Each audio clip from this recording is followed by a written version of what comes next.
Today's featured running trail was one of my favorite ever, the Crest Creek Nature Trail in Rexburg, Idaho.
Hey folks, thanks so much for tuning in. So here we are 300 miles later talking about the Brooks Hyperion Max running shoe. So Brooks has designed this to be a daily trainer.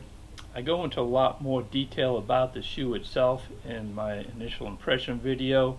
So if you want some of those inner details, you can go and watch that. My goal for this one is just to let you know how well this shoe held up for 300 miles and how many miles you can expect to get out of your shoes, or how many miles for your money. However, I will go ahead and review the basics on it first. This is a neutral support shoe. It's made for road and track running, has neutral cushioning. This has an 8mm drop. The heel's 8mm higher than the forefoot. I wear a size 12, which weighed in at 8.5 ounces or 241 grams.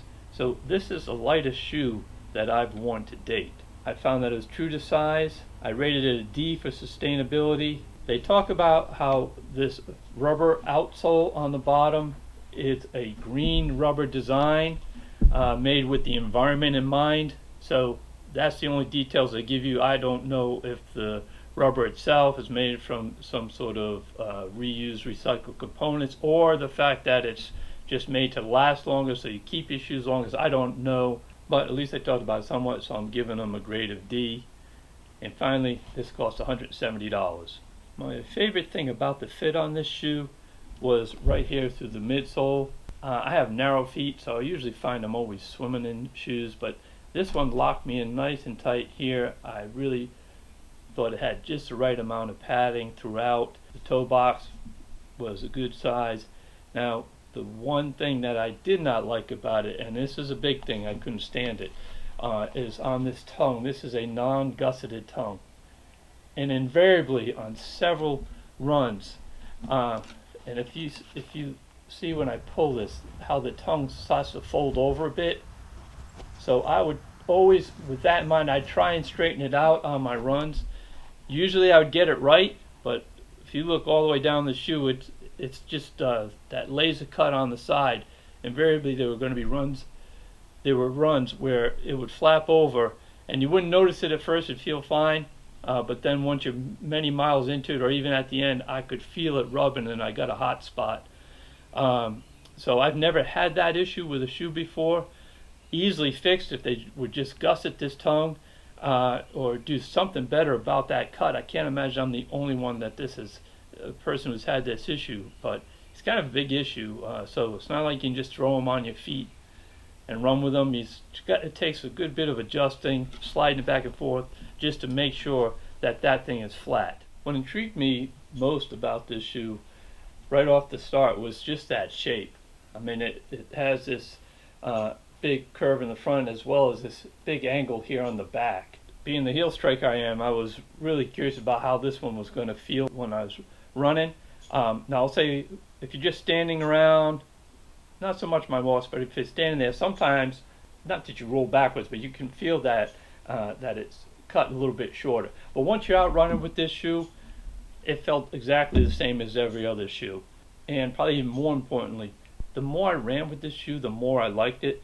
You know, as far as that cushioning, it's not a max cushion, but it felt quite firm at the beginning. I mean, this material is this DNA flash that Brooks uses, and again, I talk about it a lot more in the initial impression video.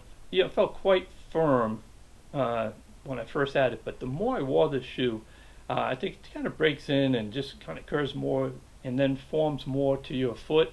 The more I wore it, the more I liked it, which is another reason why I do these 300-mile shoe reviews, because my feeling about this shoe probably 40 miles in was very different about how I felt about it 140 miles in, and then really for the rest of the 160 miles. So I think it's just very important because give shoes a chance, because you may not like them at first, or you may be a little question them a bit, but you may grow to like them. So, and let's just talk about that design. This Brooks calls it this rapid roll technology.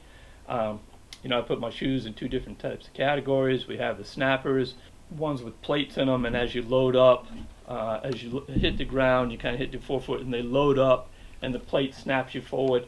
This is that rapid roll technology where you really just start from the back, the energy just builds up until you have that toe lift off and just keeps on rocking you forward. So this is an ultimate rocker shoe. And as for the responsiveness, I would say it gives you a sneaky energy return. I say that because when you're running with it, and I have a feel for certain paces when I go on a certain pace, and invariably I would usually be running faster than I anticipated with this shoe, even though I didn't feel it.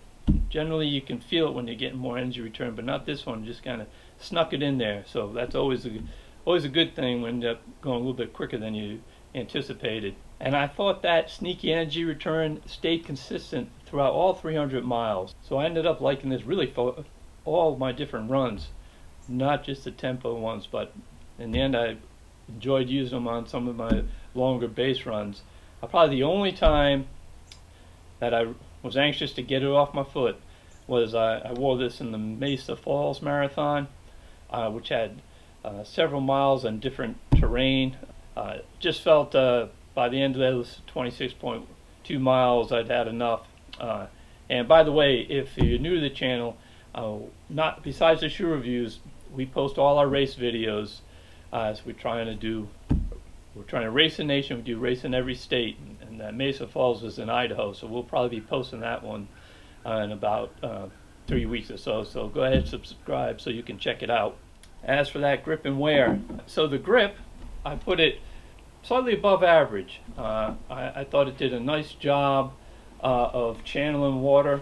This design, I think it has actually felt a pretty wide, stable base, and I just like the way that this rubber is positioned. Felt it gave me a bit better grip than normal. I've had some shoes that I thought were better. Certainly have others that were worse, but so this one's above average. And as for the wear, now if you'd asked me when I got these about how well they were going to hold up, I would have been shocked at how well it did, because you know, given this design, and I'm a heavy heel striker, you know, I thought that point of contact was becoming even smaller and concentrated, and I thought for sure I would run through this rubber on the end, but I'm not even close to running through that rubber. There's actually a large amount still left on it. The toes, everything is got plenty of life left on it. Surprisingly, I really did not expect that. Given just how light this shoe is, you know, I just thought the material wouldn't hold up as well as something that was heavier and sturdier. So I think this has at least 200 more miles in it. So you're looking at a 500-mile shoe, which is 200 more miles than I ever would have predicted. So there you go. the Brooks Hyperion Max, the first version of it. When I first got it, I thought this was going to be a tempo shoe. Not so sure about a daily trainer. Didn't like it quite as much as time went on. Liked it more and more. Liked it for all types of runs. So if you're looking for a daily trainer, a nice lightweight one, something a little different, you need to consider this shoe. I've been really pleased with it. It's a great one to have in your rotation. That's the only other thing I'll say is, hopefully on the newer versions they come up with a different color palette and design. But you know, if we're all wearing ugly shoes, then nobody has pretty ones, do they? So as always, we love to hear other people's thoughts about these shoes. So if you've worn them before, if you have any questions or anything you want to add, please put it in the comments section down below. If you liked the video, found it helpful, please give it a thumbs up. If you haven't subscribed, please consider doing so.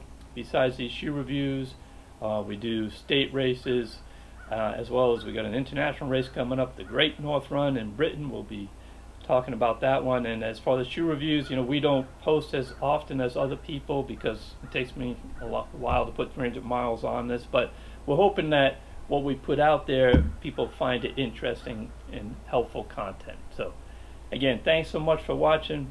Get out there and race the nation.